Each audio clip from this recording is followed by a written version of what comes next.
Alright, Bitcoin, blockchain, Dogecoin, Ethereum, NFTs, everyone is talking about cryptocurrencies right now. But good lord, what does all of it mean? So, welcome to the one video that will take you from crypto noob to crypto genius. I'm going to tell you what it is, why it keeps becoming more important, what I've actually invested in myself, and the dark side of it.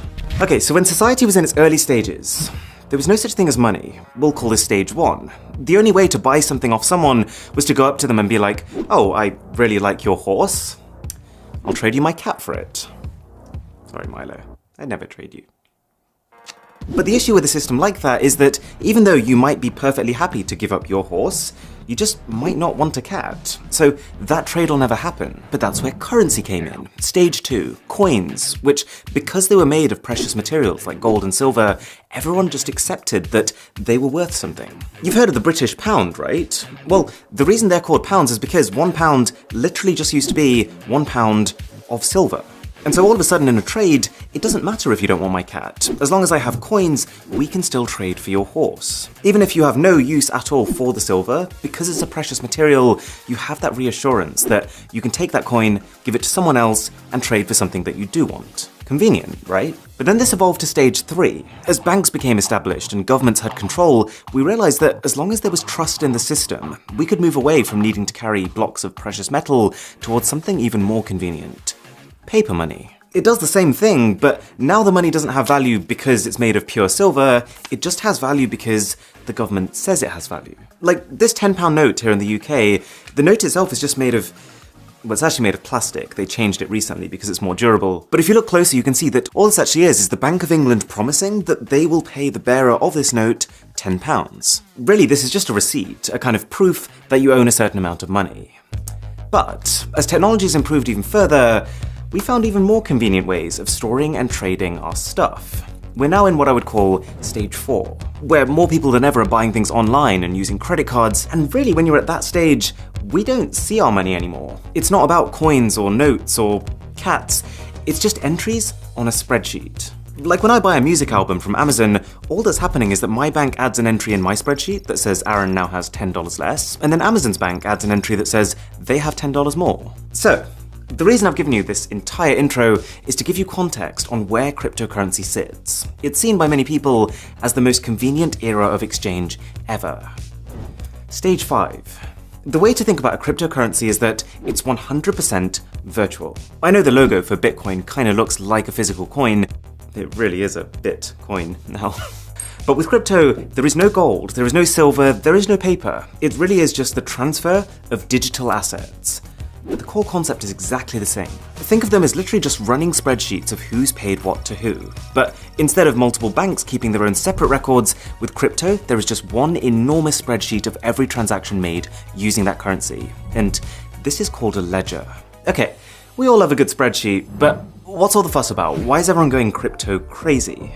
Well, there are some distinct advantages to a currency system like this. One, it's decentralized, which means that while every transaction of a given cryptocurrency is all recorded on the same ledger, there are many, many copies of that ledger, and anyone who is a part of the network has one. You might have heard of cryptocurrency mining, or Bitcoin mining. Well, all that is someone who set up a computer to crunch through transactions on their copy of this ledger or spreadsheet. There are already about 1 million Bitcoin miners around the world, and Bitcoin is just one type of cryptocurrency. The reason they're doing it? Well, if you dedicate your computer's power to mining, say Bitcoin, then you will earn some Bitcoin as compensation. So the result of this is that if I go into a store and spend 5 Bitcoins on something, then instead of just checking with one bank's records, the shop instead checks with every single computer on this network if I have enough. And assuming I do, each computer will give the go-ahead, and then every single one will update their records independently. So because you end up having this many copies of exactly the same ledger, it becomes very easy to tell if anyone's trying anything fishy. Who bought this?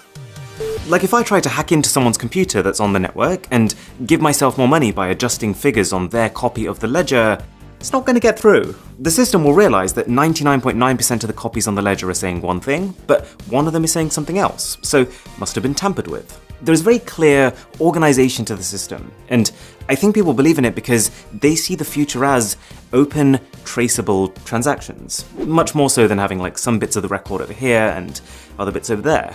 And I know it seems complex at this point, but as we go through this, I think you'll realize that for a lot of people, in a way, it's simpler. There are plenty of areas in the world that have internet access, which is all you'd need for crypto, but don't have access to traditional banks, which require a lot of paperwork and documentation. 2, and I've kind of implied this already, but the main perk of crypto is that you don't need banks anymore. Because everything is stored by the people on this ledger, you can make international payments almost instantly instead of it taking half a day with no spending limits. Plus, you don't need to worry about exchange rates, you don't need to worry about interest rates, and even transaction fees are close to zero. For some cryptocurrencies, that is. But this is where the real fun begins. Fun at parties, I promise. The reason that cryptocurrencies are called cryptocurrencies is because they're secured by cryptography. And one example of this, which a lot of the major cryptocurrencies like Bitcoin use, is blockchain. Now, people often get confused by this. Blockchain is not Bitcoin. Blockchain is not a currency itself. Blockchain is just a secure type of ledger. So you know that big spreadsheet that everyone has that's recording transactions? Blockchain is just a way of organizing it, funnily enough, into blocks. So every time I pay for something with Bitcoin, that transaction is recorded as a block. Each block contains transaction data, like who was paid and how much, a hash, which is a unique identifier, and the hash of the previous block in the sequence, or the last transaction that was recorded. And the pivot on which this system rests is that if something in a block is changed, then that block's hash will change. You might be starting to see where this is going. Because each block also contains the data of the previous block, if the hash of the block here changes, then the next block will no longer have a matching hash with it, and so every subsequent block after that one becomes invalid. So if you combine this with what we talked about earlier, this whole idea of a million different users all having their own copy of the blockchain ledger, then if I wanted to fraudulently create a transaction that, say, paid me money, I'd have to not just tamper with a block and every single block after it, but I'd also have to do this on at least 500,000 computers around the world, so that the majority of computers in the system are also consistent with the one I've tampered with. Probably not gonna happen. Whereas just hacking into someone's dollar account and sending myself money, that does happen. And it's sometimes as simple as just literally guessing someone's 6-digit PIN. But there's a massive jump between that and trying to hack into 500,000 uncorrelated computers at once. Okay, so cryptocurrencies have their issues. I'm literally going to get to them in a minute, but hopefully you can see why some people are excited about them. And that brings me on to investments. You've probably heard of people putting money into cryptocurrencies, and all that means is that they're exchanging normal currencies, like dollars, for cryptos, like Bitcoin. They're hoping that those cryptocurrencies become the next big thing, and therefore suddenly shoot up in value, at which point they can then either spend them, or just exchange them back for more dollars than they bought them for. There's actually a term for cryptocurrencies that skyrocket like this, going to the moon, or mooning, but that can mean something very different depending on who you talk to. But the one decision that someone would have to make at this point is, which cryptocurrency? Because we've talked about Bitcoin, but Bitcoin is just one of over 4,000 different cryptos already, and each of them have different properties. For example, Ethereum, which is the second most invested in, can process transactions even faster than Bitcoin. There's one called Cardano, which is considered to be technologically superior. There's one called Litecoin, which has a newer algorithm. And if you are enjoying this video, then a sub to the channel would be delightful. So let me show you what I've done, and disclaimer, this is not in any way at all financial advice. I'm not recommending this, I've literally only put in a small amount of money that I am comfortable losing, and to be honest, the way I'm seeing it is more as an optimistic gamble as opposed to a strategic investment. The only thing that you absolutely should buy is one of these hats. Best purchase I've ever made. That is financial advice. So I've put 40% in Ethereum, 20% in Polygon, 20% in Cardano, 10% in Cartesi, and 10% in Litecoin. And this portfolio has basically gone up and then down, and then up and then down. And then, honestly, you probably get more consistency from Wish.com. So crypto is in a pretty weird place right now. And this brings me on to its problems. The dark side. One of the main ones is exactly this. The reason I think a lot of people don't take crypto seriously is its volatility. Because these currencies are so new and they're completely digital, unlike, say, the market for gold, no one really knows what they should be worth. And so you find that crypto prices are quite heavily speculative. They're tied to the news cycle. Like when a glowing article comes out about them, prices spiral upwards, but then when Elon Musk posts a tweet that puts them down, they go way down.